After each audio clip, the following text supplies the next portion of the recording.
What's up, California? It's Mavrick von Haug here, running for governor 2018 with a good friend of mine, Quinton Rampage Jackson.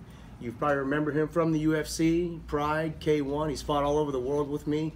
And now we're going to sit here and talk a little bit about the unruly justice, the excessive use of force, basically, that's the police department is using. And we want to remind you that, you know, LAPD and our police forces has the best training in the world, but we do know that this excessive use of force and this problems that's going on, especially in Los Angeles, with lethal force that the police are using, needs to come to a cease and desist. And we're going to talk a little bit about Quinton's outlook on it. I'm going to give him some ideas what I think should be done for the hiring process, and we're going to go from there. Anyways, I want to thank you so much again for coming to do this interview with me. We're here on set of one of his new projects, and I want to thank you for commentating my last fight. I love the shout out. Yeah, I appreciate that. I appreciate that. So today we're going to talk a little bit about my idea that I have for 2018 for the hiring process for LAPD. I believe that we have the best police department in the world. We have the best training. We have the best ethics training. But the problem is the guidelines that were set forth for the hiring process were put out in 1940s. What? Yeah, that's how long it's been. And in the 40s, the average life expectancy for a male was 55 to 57. Now it's changed. You know, males live into the 60s and 70s. So hiring a young man at 20 years of age was okay because of the life expectancy.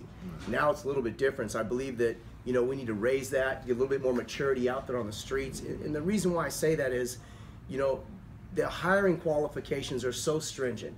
I mean, basically you have to get a waiver if you even have a parking ticket. And I think that that's where our mistake is in the police department. We have this great training, but I think it's the hiring process which is wrong. I mean, we need to have, you know, grown men out there that have experienced a little bit of life experiences instead of these, what I call them, breastfed kids that have lived at home, got 1 year of junior college, and now we're giving them a badge and a gun. We're putting them in situations that normally us growing up where we did, we could be in that situation and not deem it be life-threatening. But them not experiencing that kind of situation, they're going to be ready to pull the gun and want to do that. So I wanted to ask you what you thought about that, where you thought that was going with the hiring process, and that possibly made to hire some people that, you know, have maybe been in a fight or two, have got a traffic violation. I mean, a quick example is like, you got a kid going to a 415, which is a physical fight, domestic violence call on a man and a woman. The kid's 21 years old, he's never been in a relationship for 6 months, but he's going to a married guy that's 42 years old, that's got 2 kids, been married for 15 years. I mean, to have an understanding for that's the first thing you got to go when you show up. Not just show up and start, you know, throwing their weight around. So what do you think about the ideas about trying to change the age limit to maybe 24, 25, and hiring some people that may have had a little bashes along the way, you know? Well, you know what? You bring up a good point there. Maybe a lot of people didn't even think about. I never knew anything about the hiring and the laws have been changed since the 40s, and I never even thought about 21-year-old cop. And you bring up that point, and I think it's a good point. Like, especially with domestic violence, you know.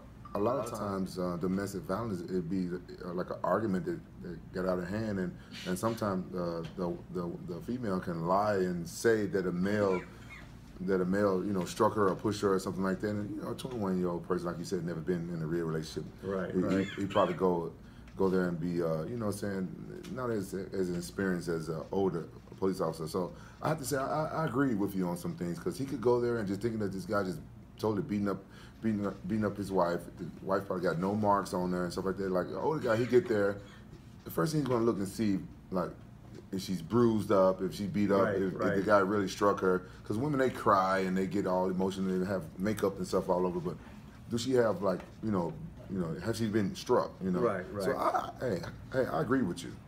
Yeah. And the other thing is, you know, about, you know, the records, you know, criminal records. I'm not saying that we should be hiring people with convicted gun charges and stuff like that, but you know, this is the way I look at it. You got a speeding ticket, that's good in my eyes, because you got a 21-year-old guy pulling a guy over for a speeding ticket. It's never received a speeding ticket, so how does he know how to address that situation? You know, how does he know how to have that common courtesy of respect for that? I think that we need to really just look at the hiring process and realize that there's things that happen in life, and those things that happen in life are great for building human nature, or mature nature. I'd agree with you. If the guy got reckless driving, he's speeding over 100 miles per hour, that's something totally different. But if he's just a regular guy and speeding, like we all speed. Right. Sometimes, you know, sometimes I speed if I had to go home and use the bathroom really quick. That's the times when I noticed that I've let the let the speed limit, you know what I'm saying, get away from me. But yeah, I agree with you what you're saying on that. I think it could be a happy medium and stuff like that. Well, that's it for today. We're out in the streets campaigning for Governor 2018, Quinton Rampage Jackson. To the people, with the people, for the people. You better ask somebody.